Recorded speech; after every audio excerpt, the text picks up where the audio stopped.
Добре, ама аз едно нещо, което не мога да си обясня, как, примерно дядо Стефан, Чичо Виктор от София, те са синове на, нали, на наследници на, може да се каже, на богат човек.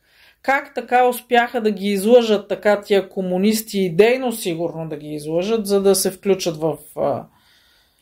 брата им... са го убили, да. В София им... Не ти казвам, Веселин Андреев, часовника неговия на Виктор на Чичо му той е бил Златечестов, той е бил юрист и той. Да. А той как се казва? На реката на Веселин Андреев. Как се казваше той? Кирил. Кирил, да, Кирил. Те много млад са го убили. Те много млад са. Имал дъщеря. Бебе и тя е починала, да. Тя е била кръстена на него. Тя се е казвала Кирилка, да. И той какво качва се да ходи да провери на влака и отива и го хващат. В София са го... Той, май дядо Стефан и той Чичо ти, как се казва, един от по-големите братя на Шарковите, те са ходили заедно да го търсят и са срещнали Веселин Андреев и са го питали и той ги е излъгал, че не ги е виждал. И след това са го видяли с часовника. Часовника го е видял тяхен брат, чак как се казваше в София. Георги, най-големи. Не е ли? Не. На Георги баща му. Баща му, да. Ама аз забравих как се казваше, да. Дали не беше, не е Стефан.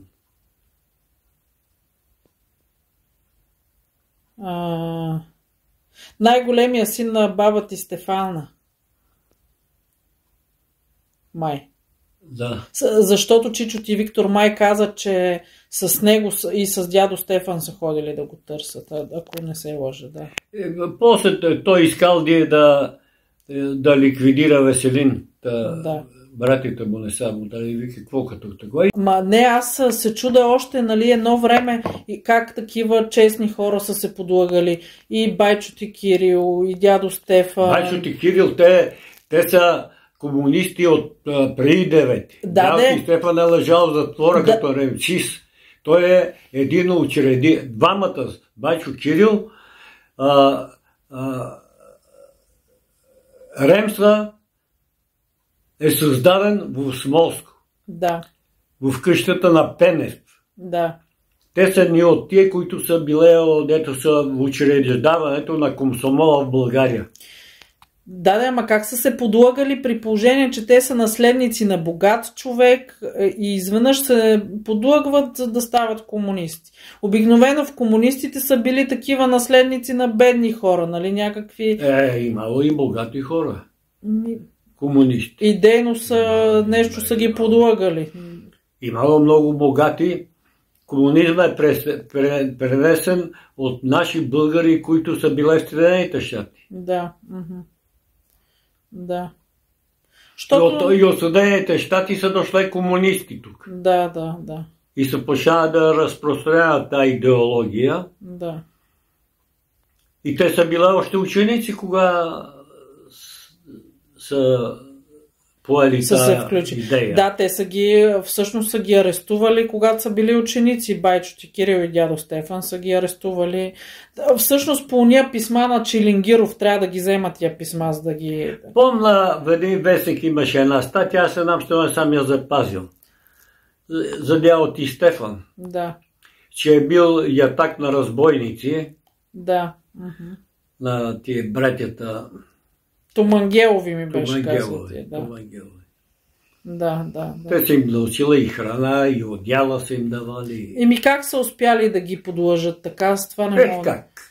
Като си младеж, сега могат да подлъжат. Да, това съм се замислила, защото те са честни хора, после даже не са се възползвали въобще, защото много от тия комунистите, те са били на високи позиции, са се възползвали и какво ли не, пък... Тя наскоро е била пренесена в България, тази идеология. Да. И те са били млади.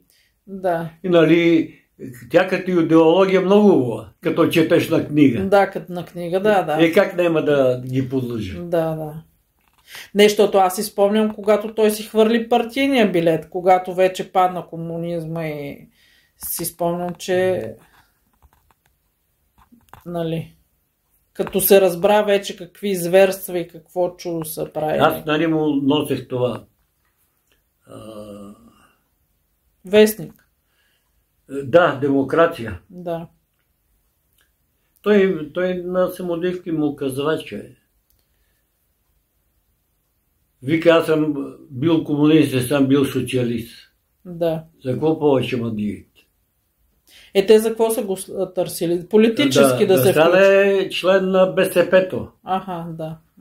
Нали, вече тя отпадна като организация БКП-то и създадоха БСП-то. Да. И той отказа да е член на БСП-то.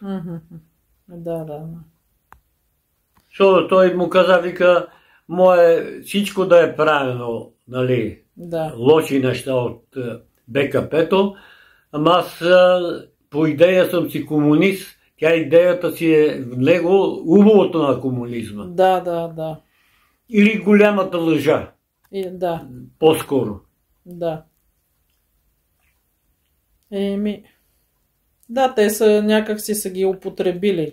Употребила си ги, обаче той си оставил с идеята, която е била комунистическата. Да. Това беше. Да. И му беше казал, аз какво съм направил, аз не засрамувам нищо. Нищо не съм той направил. не е убивал хора, не е... Кой иска, вика, да си става социалист? Не е грабил, не е крал. Аз си оставам комунист. Да. По идеята на комунизма. Която не е осъществена, нали?